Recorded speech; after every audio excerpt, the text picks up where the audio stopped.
Et nous allons donc terminer cette présentation de projet avec Ronan Liétard pour le projet qui se trouve à la page 10 et qui s'intitule Ipanak-Mak. Et je te laisse tout de suite la parole, Ronan. Merci.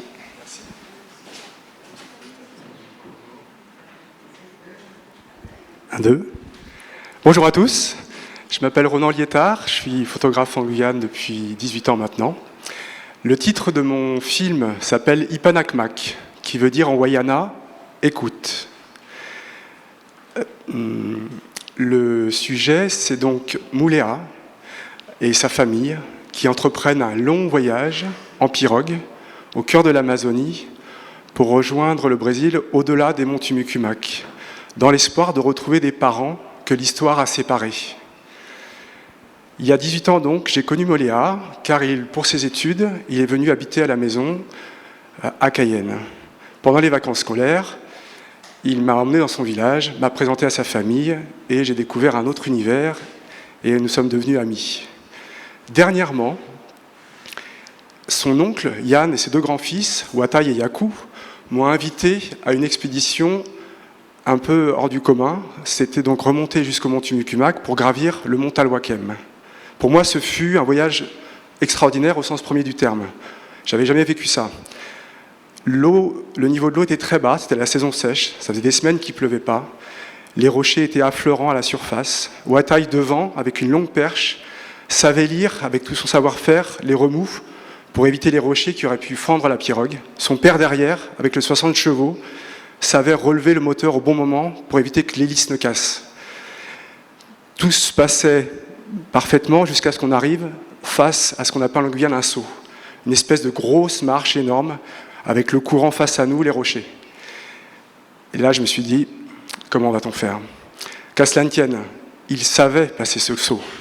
Ils commencèrent à décharger la pirogue, attachèrent une longue corde au nez de la pirogue, Yaku tirant la corde devant, Watai devant la pirogue, son père derrière, et à tous les trois, ils réussirent, mètre par mètre, à hisser la pirogue sur la prochaine partie navigable. Avant de partir, Yaku mit son masque, prit son fusil harpon, alla dans les remous, il a disparu une petite minute, et tout d'un coup, il ressortait avec un gros poisson, un kumaru, un gros poisson plat. Il l'assomme, il met sur un rocher, il replonge, 2 minutes après, un deuxième. En l'espace de quelques minutes, on avait 3 poissons, et on reprenait la navigation. Le soir, avant que la nuit tombe, il repérait le bon endroit pour défricher, qu'on puisse tendre nos hamacs, où on allait bivouaquer la nuit. C'était l'occasion de raconter la journée, d'entendre les histoires, leurs histoires de leur enfance, l'histoire des Wayana. Au bout de 5 jours, nous sommes arrivés au pied du mont Talwakem. Il se dressait face à nous majestueux, comme un dôme gigantesque de granit, au-dessus de la canopée. Nous avons mis une journée d'ascension pour arriver à son sommet, et à son sommet, à nouveau, un paysage à couper le souffle. La forêt à perte de vue, parsemée des Inselberg, des monts Tumucumac, et au-delà, le Brésil. Je me suis tourné vers eux, j'ai fait « La prochaine fois, on y va jusqu'au Brésil ?» Chiche. Watai m'a regardé, il m'a dit « Ouais, on ira. » Ah ouais ? Mes grands-parents viennent du Brésil. À l'époque, ils habitaient sur les rives d'un fleuve qu'on appelle le Jari. Ils ont dû, avec la pression des exploitants de bois dans les années 60, se réfugier sur le versant guyanais, sur l'Inini. Mais une partie des frères et sœurs qu'ils avaient, c'est eux réfugiés sur un autre fleuve au Brésil, qu'on appelle le Parou de l'Est, plus à l'Est. C'est ses parents qu'ils voulaient essayer de retrouver. Sur le chemin du retour, ils me racontèrent et nous envisagèrent comment se passerait ce voyage, quelles épreuves il faudrait inventer et comment on pourrait faire ce film. Car pour moi, c'était évident qu'en parler, il manquait toute cette histoire et ça donnait lieu à un film. Voilà. Je vous propose, j'étais un peu rapide, je vais peut-être continuer un petit peu. Ce que je n'ai pas dit et ce que je vais dire, c'est que d'un point de vue historique, donc à l'époque, les Wayana, qui est un peuple amérindien amazonien, étaient disséminés sur un seul et même territoire, les 2 versants des monts Tumucumac, aussi bien au Brésil, en Guyane qu'au Suriname. Et ils étaient semi-nomades. Donc ils avaient quand même, ils parcouraient quand même un peu tout ce territoire. Ils avaient l'occasion de se rencontrer, notamment pour des grandes fêtes traditionnelles. Aujourd'hui, avec la sédentarisation, ils ont dû se rapprocher des communes pour l'école, le centre de santé, etc. ils ne se rencontrent plus, en fait. Donc l'idée du film, l'idée du voyage, c'est de recréer à nouveau une rencontre avec, on l'espère, des retrouvailles, c'est-à-dire que Mouléa et sa famille retrouvent des parents, et ça m'échappe, ça va me revenir. Et en fait, les questions qui se posent, voilà, finalement, dans ce voyage qu'on prévoit, ce film, c'est qu'est-ce qui se passera? Est-ce que déjà nous arriverons jusque-là? Car ça va être emprunté à un parcours qu'ils n'ont jamais parcouru, qui va être long et périlleux.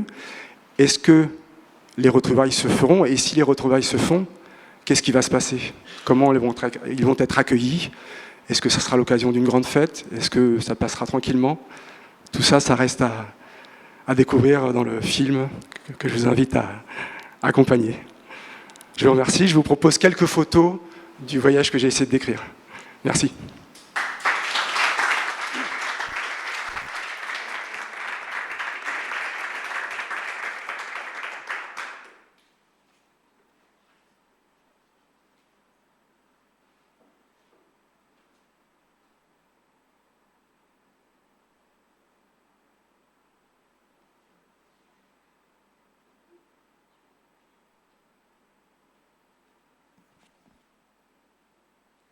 Merci Ronan.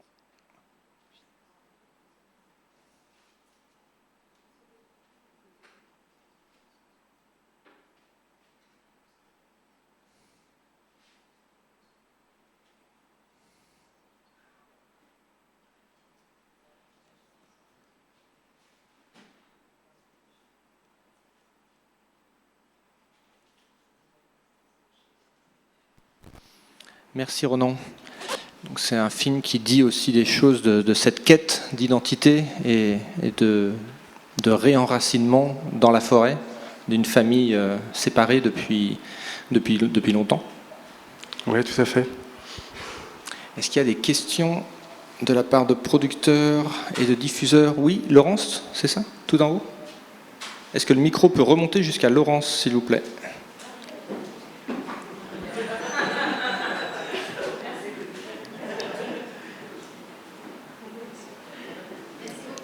Merci beaucoup pour cette présentation. Merci. Donc, est-ce qu'ils sont en contact un peu avec cette communauté ou absolument pas? Parce qu'aujourd'hui, en général, les populations indigènes sont beaucoup sur Internet. Et donc, est-ce que eux, ça fait partie, c'est la même, même s'ils ne connaissent pas leurs cousins potentiels, est-ce qu'ils sont en contact avec d'autres personnes de cette communauté? Eh bien, pour ce que j'en sais, pour les personnes que je connais, non. Et est-ce que toi, tu as pu faire des recherches pour savoir si les gens de l'autre côté parlent encore la même langue? Alors en fait, oui, il y a deux populations, il y a les Wayana et les Aparai. En Guyane, le Wayana est majoritaire et c'est cette langue qui domine. Au Brésil, l'Aparai est encore très présent. Donc voilà, il y a ces deux peuples-là. Et du coup, est-ce que c'est toi qui vas filmer ou est-ce que tu vas prendre une équipe sur la pirogue? En fait, le dispositif doit être très léger parce qu'une pirogue, c'est exigu. Moi, je compte filmer dans la mesure où, pour l'avoir expérimenté, il faut une confiance vraiment importante. C'est avec des amis que je compte voyager. Et donc, ça fait presque 20 ans que je les connais. Et donc, aujourd'hui, je peux les photographier, les filmer.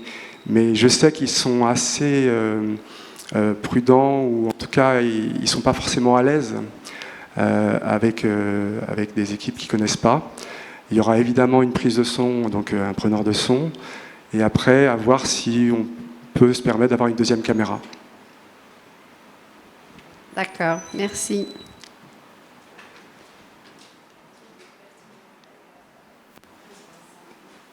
Peut-être une question sur le temps du tournage, parce que c'est un voyage que tu as déjà fait en partie. Tu connais le terrain en partie. Ouais. Combien de temps tu penses?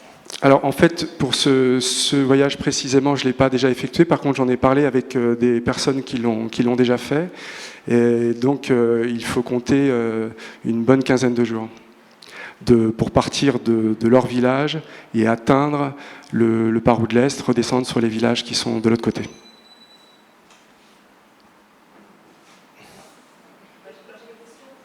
Pour rebondir justement sur les questions de Laurence, avec maintenant effectivement tous les échanges qu'on peut faire avec Internet, notamment je parle des réseaux sociaux, est-ce qu'ils n'ont pas déjà des pistes, tes amis, pour éventuellement commencer déjà une première étape de recherche? Alors, la communication n'est pas coupée à 100%. Parmi les Wayana de Guyane, il y en a qui sont encore en contact. Ce que j'ai su aussi, c'est que les évangélistes, en fait, eux ont l'habitude de parcourir pour aller de village en village. Donc voilà, il y a moyen de reprendre contact pour prévoir et préparer notre arrivée. Donc en fait, vous comptez, au fur et à mesure de votre périple, trouver des pistes au fur et à mesure jusqu'à vous mener à cette famille perdue. Alors, le parcours, on le connaît, d'accord. Il faut donc redescendre le Lawa jusqu'à hauteur de Grand Sentier, remonter la rivière Tapanaoni au Suriname jusqu'à sa source, traverser par la voie terrestre, il y a 2 jours de marche, pour ensuite arriver aux sources du Parou de l'Est. Donc ça, ce parcours, on le connaît, il existe. Et donc après, ce qui est indispensable, c'est arriver sur le Parou, c'est d'être accueilli. Parce qu'en fait, la pirogue, elle ne sera plus avec nous. On aura fini à pied. Donc d'être accueilli pour pouvoir redescendre avec ceux qui l'habitent, avec eux dans leur village. D'autres questions? Non? Oui? Bruno, s'il te plaît. Oui, je voulais juste savoir, vous en êtes tout en production, en termes de production, vous avez un producteur, et où en est le dossier également? Voilà, donc en termes de production, donc, j'ai déjà une coproduction, enfin Aldabra Film et Cabocla Film, donc c'est une coproduction internationale, et donc nous cherchons un diffuseur. Par rapport au dossier, j'en suis aux prémices, j'ai fait la résidence d'écriture avec DocMonde là. Donc il est encore à développer.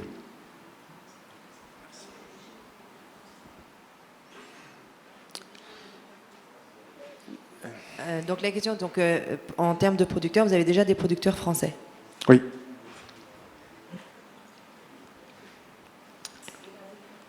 Et brésiliens. D'autres questions? S'il n'y a pas d'autres questions, on va s'arrêter là. Remercier tout le monde. D'abord, merci Ronan. Merci. Bravo.